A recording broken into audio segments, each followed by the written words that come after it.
All right, let's talk about benefit strategies that actually make a difference, because there can be some kind of fluffy, strategies where you're thinking, oh, I'll add this, I'll add that, but they don't really think it's a big deal. So let's talk about what they want, what they don't want. Okay. Number one, to find out what they want, ask them, survey them. Okay. What we have seen that have made the biggest impact is mental health support and wellness programs. I think these are crucial for attracting and retaining top talent. I have been in business for almost 22 years, and I have never heard the phrase mental health used more from our employees. Okay. Now, I know some of you are going to have your opinion on this of like people are abusing it or they're overusing it. I will tell you, yes, that might be the case for some, but there are some people that have been with me for a long time that I do believe finally feel confident and comfortable enough saying it and hoping to be supported. So make sure that you aren't just disregarding somebody because they're using that as maybe an excuse. And I say that with air quotes because some of this is real, and you need to make sure that you are doing everything you can to figure out who needs support on your team. Okay. Employee well-being is really providing like comprehensive health benefits that show you're committed to their well-being. This is going to really make a big difference. We actually had somebody say like, oh my goodness, the fact that you offer, this many days off or this many mental health days or whatever it is, right? Like, I love that I now have this time to do XYZ, right? They have other passions. They have things that they want to support. And when you support them, right, you're going to feel that loyalty back to you. Another thing you're going to see is increased productivity. Employees who feel supported in their health, in their well-being, right? They're more productive, they're more engaged. It leads to better performance and better outcomes. I also believe that it will help you with talent attraction and retention. Long gone are the days where it's just about money. People want so much more than money these days that money is just one of those 5 areas they're looking for. Another thing is health and wellness benefits. Like, what does that look like? What could you offer? You could offer a sabbatical leave, offering an extended time off for personal pursuits, personal projects to rejuvenate, right? To promote that work-life balance, well-being allowance, right? Maybe giving them a membership to gyms, to wellness retreats. Like maybe they're able to use it on a specific type of services, remote work, offering that flexibility in where and how employees can reduce stress, right? Improve their work-life balance and increase their job satisfaction. Whether you're, doing fitness club memberships, right? Promotes overall health, or something where they can see somebody for mental health, right? Mental health support, offering resources such as counseling services, mental health days, mindfulness programs to really support your employees' well-being. Going a little bit deeper into flexible working arrangements. Now, I know that this is going to be exciting to the employee, but to the employer, you might have been thinking, I'm going to get taken advantage of. Stacey, how do I know if they're actually working? Trust me, I have had similar fears and I've worked through a lot of this. So yes, they want flexible working schedules. They want remote working options. We're going to talk a little bit about unlimited PTO. My thoughts on that. Is it a good idea? Is it a bad idea? I feel a little differently, and I've got some results to share with you. So number one, I do believe work-life balance is something that most people are thinking about, right? Can they pick up their kids from the bus? Can they be at home and hang out with their dog? Like there are some people that they just love being at home, not neglecting their dog for 8 hours a day. Like they love that they get to be there with their dog all day. So you just don't know who you're talking to. Do they have kids? Do they have animals? Do they just like working by themselves independently from home, right? These are all things you want to find out. Some people are the opposite. They want to be in an office. They want to be with real people. They want to see people face to face. They're looking for reduced stress, right? So remote work options can eliminate a daily commute, right? You're not stuck in traffic, right? You get to dress a little bit differently, right? Like I always tell people, you maybe are professional on the top, but on the bottom, you might be wearing yoga pants, right? Slippers, blanket on your lap, right? There's just so many things you do here that you might not do in a different type of setting, right? And that can reduce stress, not packing a lunch every day, but just walking in your kitchen and making a sandwich, right? This can really improve overall job satisfaction. It can also give people Increased autonomy. This is a word that comes up a lot in my business. And for one of the reasons I think is because I attract some really big A players. And when you're an A player, you don't want to be micromanaged, right? You want to be able to have freedom, flexibility. So they like having the flexible working arrangements, right? They like to be able to manage their own time, to promote that sense of autonomy and ownership over their work. That doesn't mean you're not inspecting what you expect. That doesn't mean you're not using certain tools to monitor what is actually going on. Okay. So there are a lot of things we teach inside of Well Oiled that can really help you figure out very quickly, are they actually working? What is getting done? Why are their KPIs going down, right? Their metrics that they own. There are things to really make sure we can still give them the freedom, but still have expectations on the other side. Improve productivity. Remote work options and flexible schedules can actually make people more productive, right? Because they get to decide when is their most productive time. I don't know about you, but I wake up at like 6:30, and I am most productive at 6 a.m. But if I was an employee and I couldn't clock in till 8 or 9, right, I would be missing my biggest area to work on the things that I do best, right? So you could actually improve productivity by letting them work when they are most productive. Okay. And then again, we've said this time and time again, talent attraction, right? Having flexible working arrangements, it's going to open up your pool of people that are excited about working for you. Now, that will lead me to unlimited PTO.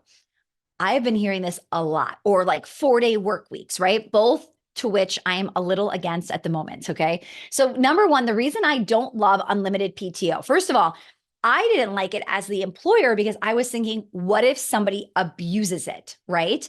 And what's really interesting is I've read a few studies on the people that work in companies with unlimited PTO, they don't like it. And the reason for that is they don't know what's actually allowed and what is like the threshold of what makes them look normal like everybody else, or where they've crossed a line. Because even though it's unlimited, trust me, there is a line that every employer is going to look at and say, wow, they're really abusing the situation. So I was once in a coaching program with unlimited coaching. It sounded so good. It was one of the reasons that I signed up for the program. I thought, wow, this is amazing. I can just get a coaching call whenever I want with the founder. And then what was happening was I wasn't using it very often because I didn't really know what was the rule, like the secret rule, right? What was I really able to utilize? What was appropriate? What was like crossing the boundaries? And I talked to some friends and I said, how often are you using the unlimited coaching? And literally, we were using it way less than if they would have said you get one call a month, right? So it's just funny how some people won't use it. Like the rule followers are like, but what's the real rule, right? So if you're thinking, I want to give unlimited PTO, you might have an employee who's thinking, just tell me if I get 2 weeks or 3 weeks. Like, just tell me what I'm actually getting because I want to actually use it. So be careful because you maybe get nervous, but they might not like it either. Okay. So that's unlimited PTO. The 4-day work week that a lot of people, feels like a lot of people, are raving about what that looks like and productivity in all of this. And should we cut down from 5 days to 4 days? Here's my thought on this. It's still very new and very trendy, right? And it's not like you can just go back from 4 days to 5 days. Right? Once you've decided we are a 4-day work week company, in what world do you get to say, okay, we're going to go to 5 days and you're all going to make the same amount of money, but you're going to work an extra 52 days this year? Do you see what I'm saying? Like, it is such a big thing that people are doing, and they hear one influencer talking about it and they kind of jump on the bandwagon. Okay. And what I'm telling you is really slow down and think about making that kind of move. Okay. That might not be something that sticks around long term. You might start seeing people who've done it backtrack and say, yeah, we're not going to do that moving forward. Okay. What will be the repercussions when that happens? So I am not even considering that move at the moment. I'm kind of just watching, seeing what people are doing, seeing reactions, seeing what people are saying behind the scenes. But for us, I actually don't mind working 5 days a week. So to me, when we hire people, we are looking for people that want to work 5 days per week at the moment. Okay. So I just want you to be careful before you think, oh, this will make it so nice. Everybody want to work here. Yes, but also who are you attracting? What kind of people are you attracting, right? You're attracting people that are looking for less time actually working on the business, the mission, right? Versus I want somebody to be so excited, so obsessed about the mission. They're excited to put in that time and energy. So there are pros and there are cons to all of these. And I really want you just making sure you're thinking about this before you make any of these big decisions. Okay, the last one that I want to cover more in depth is career development opportunities. So as you start to attract A players, right? And some of you, you don't even realize you don't have A players. You think you have an A player. It actually could be like the A player of this year for you. But what I'm saying is 2 years from now, 3 years from now, the level of people on the team will be so up leveled, whether it's your current people have grown or you've literally attracted people at another level. So the idea here is when you attract A players, they want to grow. They want to know what's next. Where can I go from here? The amount of amazing candidates that I interview that will say something like, what's the growth opportunity? What positions will be coming available? Is there any management that you see in the near future, right? A players are driven. They're hungry. They want to work their way up the ladder. If you have no idea what that ladder looks like, you're going to have trouble really attracting and retaining the right people. So employee growth, you could be investing in professional development. So even if they can't grow right now with you on the org chart, if you are helping enhance their skills, a lot of people will feel so grateful for the ability to learn. So one of the questions I ask my team is, what do you want to improve on over the next 90 days? And the amount of people that immediately like, I want to get better at this. I want to learn public speaking. I want to get better at spreadsheets. It's unbelievable the amount of people that have something specific they want to learn. If you're scratching that itch of growth, even if you don't have a management position, if they feel like they are growing themselves, that will keep people longer. Okay. So employee growth, skill enhancement, right? Challenge them. Sometimes I'll have somebody say, oh, I don't know how to do that. And I'll say, are you up for the challenge? If I bought you a course or a program or got you a mentor to learn that, would you be up for it, right?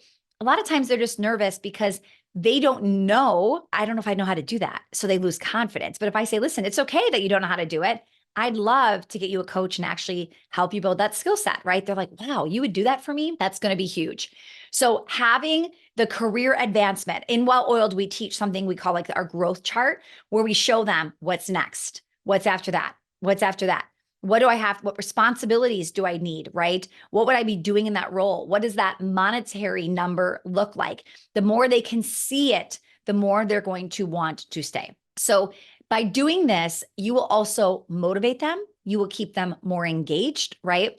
By offering other opportunities, advancements, like this is going to be a huge way that people feel valued in your company specifically. It also will give you a competitive advantage. So not all businesses grow, right? Like some businesses, they get smaller. They're eliminating positions. The amount of people we've interviewed that said, oh, I got laid off with a lot of other people, right? So sometimes it's a competitive advantage to show we're a growing company. Like we hit the Inc. 5000 list on this past year. We just applied again. This year, when we applied, it shows a 3-year span. We 5x'd our annual gross revenues. Okay. It's a competitive advantage to say, oh, we're only getting bigger. Our team literally tripled in size last year, right? They want to hear that they're on like a boat or a bus that's like moving in the right direction, right? So that's going to be huge. And then last is like that innovation and creativity, right? You want somebody who is excited to learn, excited to enhance their skill set, right? If somebody doesn't want to grow here in our company, if they're like, no, I'm pretty good, right? They're feeling good. They're kind of settling, right? They're not going to be a good fit for us.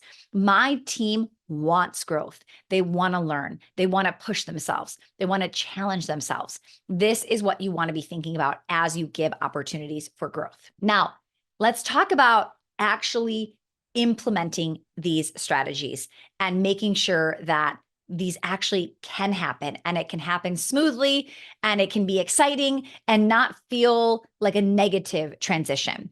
So the biggest thing here is really effectively communicating compensation and benefits. One of the biggest things that scare people is like, wait, they're changing the structure. Am I going to make less money? That is their biggest concern. Anytime we say, hey, we really want to rework our compensation package. The first thing that we say after is, and of course, we are going to try to have your number go down. Our goal is to get your number for the opportunity to go up. So don't worry about, that's the first question is, am I going to make less money than last year? You want them to know our goal is never to make you less money. And in fact, our goal is to show you potential and opportunity of where you could go so you can make way more money than last year. And when we share this, they get excited. So number one, be transparent. Clearly communicate all the components of the compensation package. Spell it out. Include the salary, the bonuses, the incentives, or retirement or healthcare, whatever you're doing. Write it out in writing. Make sure they see it. You want to make sure you're not just like saying things and then miscommunication happens. And then 2 months later, they're like, I thought I was getting this bonus. And it's like, oh no, this is what we said. And this is what you read. And it's what you signed, right? So you really want to make sure that you're doing that. We also let people know in our company that our compensation plans are just for this year. Okay. So I might roll out a new comp structure for a 30-day test, a 90-day test. Hey, everybody, for the next 30 days, we're going to be doing XYZ.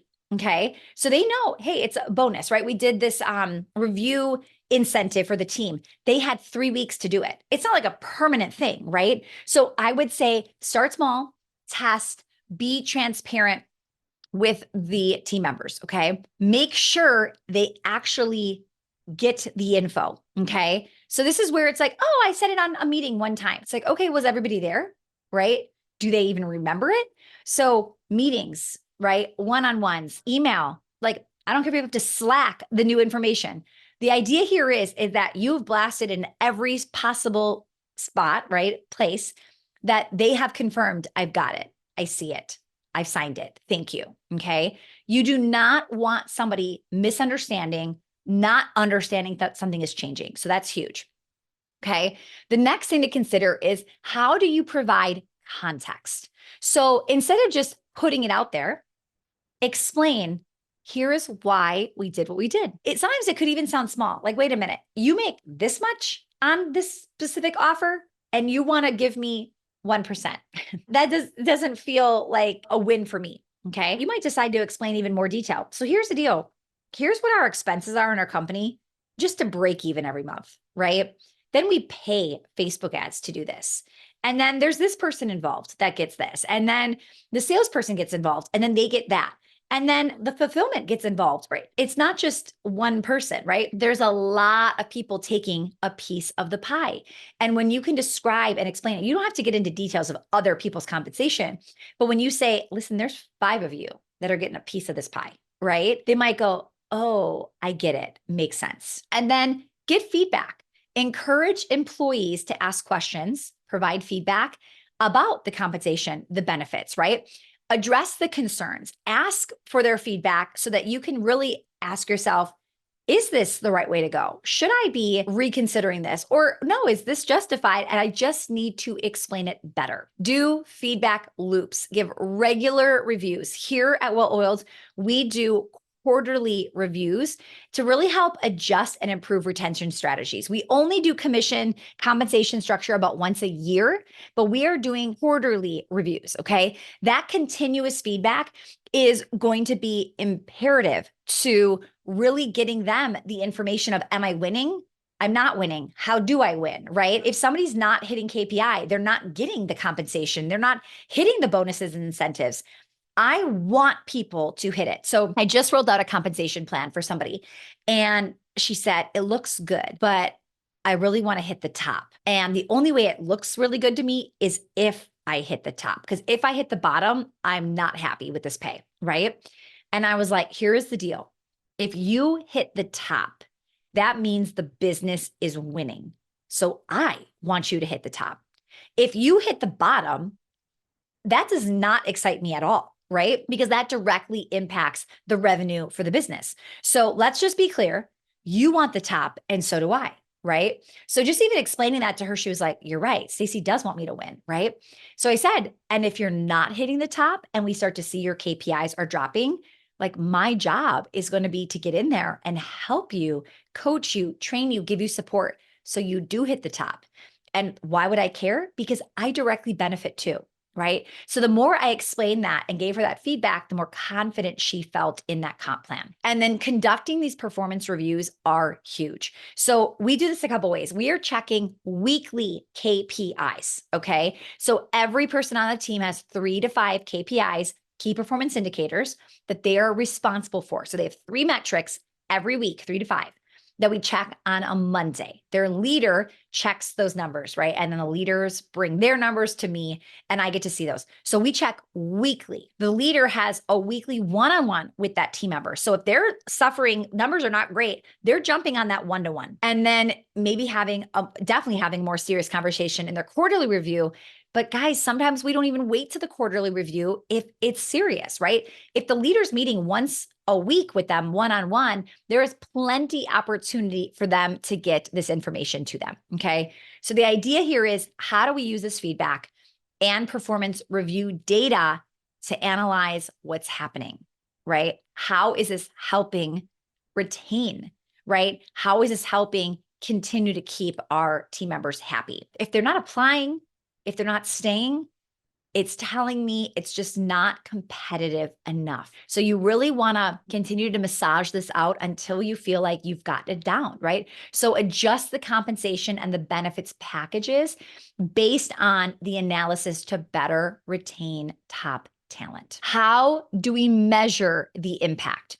So to track the effectiveness of this, really easy. Are people staying? Are they leaving? Are you getting people to apply? Is it crickets when you put out a job posting? It's really, really easy to look at this. So a couple places I want you to look. Number one, retention rates. If you are not tracking every month, your retention rate on employees, start tracking, okay? So when I say retention, I am really looking at how many people quit. Not you fired, because that's not a retention problem. That's a different problem, right? How many people are quitting? How many A players are you happy with that quit? Maybe unexpectedly, that you didn't want to quit. That's what I would be tracking. Turnover rates. All right. Now I am tracking voluntary and involuntary, because I do want to know, wow, I'm firing quite a few people. Is this a hiring problem? Is this a job description problem? Maybe the job description wasn't clear enough, just like your marketing might attract the wrong candidates. Maybe my hiring funnel attracted the wrong candidates, right? So I'm going to look at turnover rates there. The next thing I'm going to do is I'm going to be conducting exit interviews to get feedback from employees that are leaving. Now, I will say I get exit interviews maybe 90% of the time. If somebody's leaving that was about to get fired, right? That happens. Like, they know they're going to get fired and they quit, so they can say they quit, not got fired. Those are people I have zero interest in getting their feedback, right? If they're emotional, if they're dramatic, if there's somebody that's already just been causing such a problem in the business, I don't want their feedback, right? I want A player feedback. If we have an A player leaving us, I do want their feedback, okay? So ask yourself, is this somebody I wish I would have kept? And if that is true, do an exit interview with them. Employee satisfaction surveys. These could be anonymous, right? You can survey your team. You can have each of them talk about what's currently going on, what they're happy with compensation, benefits, et cetera, what they would love to see get included. It doesn't have to be this like bashing survey. It's like, hey, if we were to roll out a new perk, what would you like to see? And it could be multiple choice, right? Benefits, more PTO, right? And you can have certain things on there. Now, what I like about you doing kind of multiple choice is if you just say to somebody, what would you like to see? And they're like, double my salary, right? That's not helpful. And that's not going to happen, right? But if you said, I'm about to add something to the offer, what would you like to see? $100 a month gym credit, right? 1 mental health day per month. Like, if these were things where you're like, I would do any one of those. Okay, cool. Put it in multiple choice and see what people actually get. Because if you do a survey and you're just letting them say whatever they want, and you're like, I can't afford half the stuff they just wrote, then the survey is just a waste of your time. And it makes them think like, why did she even do the survey? She's not even listening to me, right? And you want to make sure that when they do click, I want this, or I wish I could have that, and you actually take action, they're like, wow, she really listened. She really added XYZ to the offer. So that's going to be huge. Total reward statements. This is huge. Okay. Now, I wouldn't be like nitpicky and doing a little bit more than you should. Like I've seen people do these total rewards statements and I'm like, we're really pretending like we gave them that. I mean, we did give them that, but we're really pretending like for instance, like let's say I took everybody out to lunch or something, right? Like one time and like my person's putting in there like $20 lunch credit. It's like, okay, hold up, right? Let's not be crazy nitpicky. I'm talking about they should know I pay this much for your insurance. That is an extra X. So if you leave me and go someplace that doesn't have insurance, you're going to be paying that much more, right? So you want to ask yourself, what is actually in there? And I'm not kidding. I'm going to say it again. If you are letting them calculate their own pay, some of them are calculating what's after tax in their bank account. That is not what you're actually paying them. So somebody said to me this year, I want to make X amount next year. And I go, okay, cool. You made more than that this year. So let me give you an example. Let's say somebody said to me, I'd really like to make 75K this year. Their pay stub for 12 months, let's say showed they made 78,000. So I'm like, hey, awesome. So you actually grossed 78,000 last year. Are you really saying you want to do 3,000 less? Or did you not know that? The amount of people that say, I don't think I'm getting paid that. I only get this much in my bank account. They're not adding that up. They're only seeing like the after tax. So you're going to want to make sure they know this is how much you make. Because somebody who's saying to me, I want to make 75K and I've looked for jobs and I can be making like, 80K here or whatever it is, right? And it's like, you actually do make 80K, but you're looking at after tax, but you're comparing apples to oranges here because what they're showing you is not after tax. It's the number that I would show you in the total reward statement. So that is where you really, really want to be clear. And then the last piece here is benchmarking, right? Comparing those numbers, those compensation, the benefit packages to industry standards.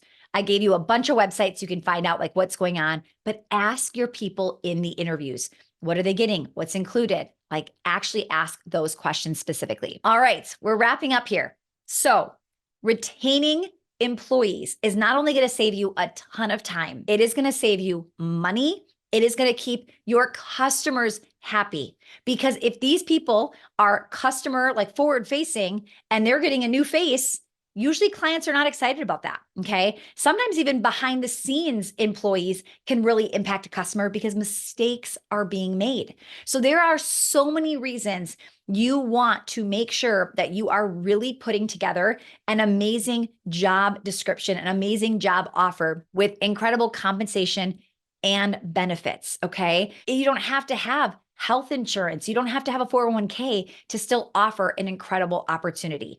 It's going to help you attract and retain better people, right? It's going to have you have better employee engagement. It's going to give you a competitive advantage with all of your competitors out there, right? And to maintain that competitive edge, you have to be constantly innovating, constantly keeping up, asking on an annual basis, right? If you're like, oh, we did research a few years ago. Okay, well, what about this year? Might be very, very different, right? So you need to stay ahead of trends. And honestly, if you can pay your people even like 80% of what like the biggest competitors out there are being paid, right? But you have a better mission, you have a better culture, you have a better opportunity, right? They still might go, I would rather work here than there. Like money isn't everything. And by putting all of these other things together, you're going to stand out from the crowd. So here's what I would love for you to do. I would love for you to share your experiences or strategies below for retaining top talent. Let's use this community to share what's working, what's not. Maybe you tried something, you're like, do not do this. When I redid my comp structure, this blew up. Do this instead, right? Anything you can share, comment below. And then please, if you found this video helpful, hit the like button, subscribe, and share this video if you found it informative. Because as small business owners, this is one of the biggest things we have to deal with. But it's also one of the biggest things that they're not being talked about. You're hearing marketing strategies, sales strategies, how to grow your social media. A lot of people aren't talking about how do we attract amazing people to work for us and how do we keep them happy. All right, I will see you in the next episode.